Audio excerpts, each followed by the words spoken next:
Right, we're here today in Thirsk. We've come to see Charles Ashbridge, who is being nice enough to invite us to his farm because we're on the hunt for some education and to buy some quality English Wagyu beef. And that is what you specialise in, isn't it? It is, yeah.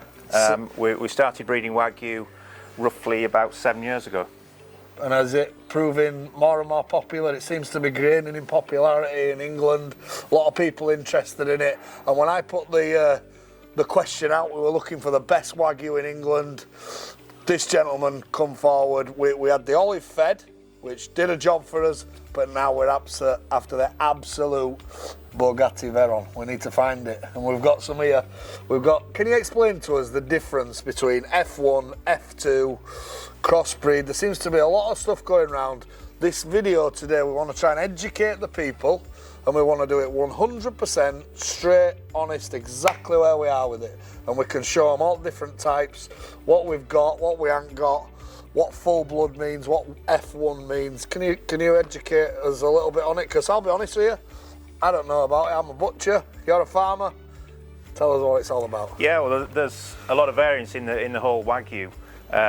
You know, just because something has Wagyu on the label doesn't really tell you a great deal about whether it is a cross, a full blood, or anything else. So what we did when we started 7 years ago, ours were predominantly F1, and that means the F1 means that it's the first cross. So that could be, its mother could be any breed of cow, but has to be sired by a registered Wagyu sire. And then if you go from F1, you can go to F2, which would be a 3/4 bred, and then you just keep going, you know, so your next generation would be a 7/8, and you just keep going up to a full blood. So your full blood is obviously full blood mother, yeah, and full blood sire. And you have all these types on your farm, yeah? We do. We have a full range, and that's because obviously the customers, you know, we've got some people that are happy with an F1, yeah, with the level of marbling. Some people, their clients, probably wouldn't want the extreme marbling. Right. So. And is the full blood the more extreme marbling? It is. It should be. Right. And how do you know how they're going to come out, how the marbling's going to come out? Do you have them scanned, or do you just know from looking at them, or what is it? Well, that's a very good question, and sometimes we get it wrong. Yes. In respect of, there's more variance, I would say, with your F1, because it depends whether those genetics go back to her dam side or to the sire side. And right. Sometimes you'll find that it throws one way more than the other. Obviously, genetics, when you're looking at the sires, you want ones that are proven to have good marbling. Yes. And the only way you know that is probably because, you know, they've tested the progeny from that sire, and consistently they're a high marble score. So we want to use the best genetics we possibly can. When it comes to, you know, being a farmer, I like to see every single carcass that's slaughtered. Yes. So I can look at the marbling, so I can look back at my records, look at the genetics, look how we fed it, look at what age it is, and all those things are contributory factors to the level of marbling within the carcass.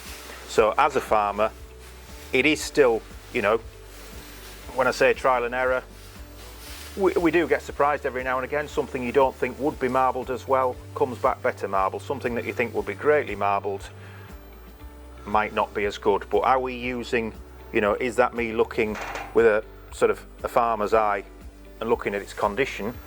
Well, condition really won't show the level of marbling that it has. Right. Right. And do you get more consistency with the full blood? Is the full blood more Yes. consistency? So, I don't know if you're getting it, folks, but it's like F1's almost like crossbred. So it's got full blood father. And then could be any a female, any mother. So that's what we're into. We're going to have a look at some of these, and then we're going to have a look at some full blood too, and we'll carry on. So let's keep going. One of the things that I'm interested to ask you, and I'm sure everybody out there wants to know as Joe Public, why are these things so expensive? Why? Well, Phil, they're really quite expensive to produce. As a farmer, whether you're putting them onto dairy cows or whether what we do is, you know, they'll be going onto suckler cows generally. They come out relatively small. They're a small calf, which is actually a good thing because you want it to be able to calve pretty easy. Their growth rates are pretty slow. Yep. You know, they're not like a Continental, they're not like a Limousin or a Simmental that will grow at X rate per day. These are a lot slower growing. Yep. And the thing is, once we get them to a stage where we want to put them onto a fattening ration, I personally like to fatten mine for a long period of time. As you'll see from the cattle behind you, you know, we get them really relaxed, as Which in costs a lot more in food and costs a lot more in time and labour. And they get to a certain stage where they sort of stop growing, but at that point we don't stop feeding them and we don't send them in for slaughter at that point. We like to keep them going because we feel it enhances the marbling. So the fact that they eat a lot better, there's a lot more work goes into them, they don't grow as fast. Do you feed them on something different? Because is it a myth that they're fed on beer hops or stuff like that? Is that just a myth? No, I think, you know, you can feed them a number of different things to improve the marbling, and we feed them a homegrown ration. Yeah. And then we have a couple of other things that we have felt improves the marbling. So it's premium. Yeah, yeah. And you know, we probably pay a premium for those products, and if we get more marbling, then it's by far and away worth it. Right, so there you go, folks. Feeding them the best, looking after them the best. You can actually feel a bit more fat in them compared to limousines, and yeah, you can feel it even here, can't you? It's a lot softer. Yeah, it's a lot softer outside. It's like me. And the other thing is that, you know, obviously they get a daily rub, which is quite expensive to do to come round. A daily rub. So. Well, I'm nice and fat, and I don't get a daily rub. Yeah, it feels a bit like Phil. This one, it's got a bit of fat on it. This is how we like them. Right, Charles. So these are the full blood, the absolute Bugatti Verons. These are the best of the best. Creme, yep. Yep. So these are small herd of full bloods that we've got. Still running with the bull. They've got calves at foot. So basically, yeah, as you say, these are.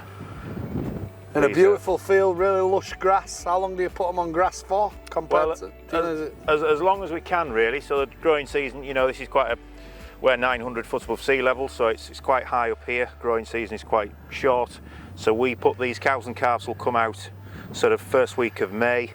We'll keep them out as long as we can, as long as we've got plenty of grass, and they'll get some hay as well when they're out here. So they'll be out until, well, probably mid-October. Is it the case to keep them on grass and then finish them off on the better, you know, Exactly. that premium food, Yep. just to give them that boost and then finish them off? Yeah, people talk about grass-fed beef, and I am all for grass-fed beef, but the thing is we want consistency.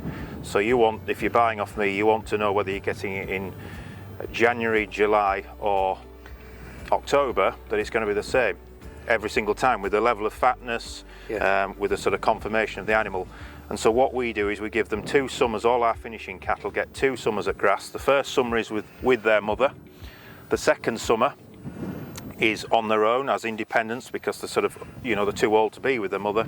And then once they've had the second summer at grass, we take them inside and put them on a finishing ration for as long as we feel is needed to get them how we want them. I always feel that stuff that's been finished is better than just grass-fed. I get people asking me, especially people who are in the gym and stuff, is it grass-fed, is it grass-fed? I'm like, you don't even really know why you're asking me if it's grass-fed. What you've just said there totally makes sense. It finishes off, gives them better consistency. And these seem really nice, quiet. They're almost tame, aren't they? You know, like. They are very quiet. Like nice It's one beauty of the Wagyu. They're exceptionally quiet. They are probably not as resistant to certain illnesses, like some of our Aberdeen Angus or our belted Galloways. You know, these things seem to. So another reason why they're at a premium price, Yeah, you lose a few. You've got to be a good stockman if you're farming these things, because, you know, as soon as you see anything might be ill, you know, you've got to deal with it. I'm fortunate my wife's a vet, so we're hopefully. That comes in handy. Yeah. Did you marry her because you loved her or because she were a vet? Well, Let's keep price she down. certainly didn't save me any money, and she looks after the stock probably better than me. But yeah, no, it's certainly very handy. Right, so we're here now with Charles in the cattle finishing shed. These animals are Wagyu, some F1, some F2, some full blood, all ready to go. Yep. And we can be looking forward to some maybe out of this lot, or. So yeah, basically, Phil, you can pick or you can ask me to pick and I'll select something from these. These are all steers, and they're all under 30 months. So we'll be choosing something that's sort of like 28 to 29 months old. So it's had enough time to mature and hopefully marble well. And as I say, we can choose from anything from the F1, the first cross, and an F2 right up to full bloods. Well, I think we'd like 2 full blood and 1 F1, some for shop, some for pub and restaurant, and I want to leave it to you to pick because you've got a lot more experience than me, and I think if we can learn from you, he's supposed to be the best guy in England. Who am I to question your expertise? So you can pick them for us. So I just want to finish off by thanking you, Charles, so much for letting us come up and educating us a bit on your farming world and the Wagyu beef. I found it really interesting myself. I need to learn about it too, and I look forward to doing some business with you. We'll negotiate a fair price that's good for you and me, and hopefully we can start doing some business and get this Wagyu beef rocking at Bennett's and Greedy Duck and anywhere else that wants to buy it, and hopefully we've helped you along too. All right. Take care. Thanks very much Phil. for your time.